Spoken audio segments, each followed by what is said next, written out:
ಎಲ್ರಿಗೂ ನಮಸ್ಕಾರ ಪ್ರಿಯ ವೀಕ್ಷಕರೇ, ನನ್ನ ಗುರುಪರಂಪರೆ ಯೂಟ್ಯೂಬ್ ಚಾನಲ್ಗೆ ಸ್ವಾಗತ. ಎಷ್ಟೋ ಬಾರಿ ನಮಗೆ ಕೋರ್ಟಿನ ಕೆಲಸದಲ್ಲಿ ಜಯ ಆಗಬೇಕು ಅಂತ ಹೇಳಿದಂತಹ ಸಂದರ್ಭದಲ್ಲಿ ಯಾವ ನಕ್ಷತ್ರದ ದಿನ ನಾವು ಹೋಗ್ಬಿಟ್ಟು ಒಂದು ವ್ಯವಹಾರವನ್ನು ಮಾಡಬೇಕು ಅಥವಾ ಕೇಸ್ ರಿಜಿಸ್ಟರ್ ಮಾಡಬೇಕು ಅಂತ ಇವತ್ತಿನ ದಿನ ಈ ವಿಡಿಯೋವನ್ನು ಹೇಳ್ತಾ ಇದ್ದೀನಿ.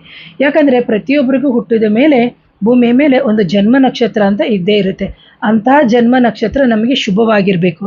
ಅಂತಹ ಸಂದರ್ಭದಲ್ಲಿ ನಾವು ಹಾಕುವಂತಹ ಕೋರ್ಟ್ ಕೇಸ್ ಏನಾಗುತ್ತೆ ಅಂದರೆ ನಮಗೆ ಜಯವನ್ನೇ ತಂದು ಕೊಡುತ್ತೆ. ಆದರೆ ಇದನ್ನು ಕೆಟ್ಟವರು ಅನ್ನೋದಕ್ಕಿಂತ ತಪ್ಪು ಮಾಡಿದವರು ಇದನ್ನು ಫಾಲೋ ಮಾಡಬೇಡಿ. ಮಾಡಿದ್ರೆ ಅದು ನಿಮಗೆ ಬಿಟ್ಟಿರೋದು, ಅದು ನಿಮ್ಮ ಪ್ರಾರಬ್ಧ ಕರ್ಮ. ಆದರೆ ನಮ್ಮದು ಯಾವುದೇ ತಪ್ಪು ಇಲ್ಲ, ಆದರೂ ನಮಗೆ ಹೋಗಿ ಸಮಸ್ಯೆಗಳು ಆಗ್ತಾ ಇದೆ ಅಂತ ಹೇಳಿದಂತಹ ಸಂದರ್ಭದಲ್ಲಿ ನಿಮ್ಮ ಜನ್ಮ ನಕ್ಷತ್ರದಿಂದ 2ನೇ ನಕ್ಷತ್ರ ಅಥವಾ 7ನೇ ನಕ್ಷತ್ರದ ದಿನ ಅಥವಾ 9ನೇ ನಕ್ಷತ್ರದ ದಿನ ಅಥವಾ 14ನೇ ನಕ್ಷತ್ರ ಅಥವಾ 16, 21, 30, 21, 23, 28 ಈ ಥರ ನಕ್ಷತ್ರಗಳಲ್ಲಿ ನೀವು ಹೋಗಿ ಕೇಸನ್ನು ರಿಜಿಸ್ಟರ್ ಮಾಡಿದ್ರೆ ಖಂಡಿತವಾಗ್ಲೂ ನಿಮ್ಮ ಕಡೆ ಯಾವುದೇ ತಪ್ಪು ಇಲ್ಲದೇ ಇದ್ದು ಅವರು ನಮ್ಮ ಮೇಲೆ ಅಪೀಲ್ ಹೋಗ್ತಾ ಇದ್ದಾರೆ ಅಥವಾ ಕೇವಿಟ್ ಏನೇನೋ ಹೇಳ್ತಾರಲ್ಲ, ಆ ಥರ ಸಂದರ್ಭದಲ್ಲಿ ಖಂಡಿತವಾಗ್ಲೂ ಇಂಥ ನಕ್ಷತ್ರದ ದಿನಗಳಲ್ಲಿ ನೀವು ಕೇಸ್ ರಿಜಿಸ್ಟರ್ ಮಾಡಿದ್ರೆ ನಿಮಗೆ ಜಯ ಉಂಟಾಗುತ್ತೆ ಅಂತ ಹೇಳ್ತೀನಿ ಪ್ರೇಕ್ಷಕರೇ.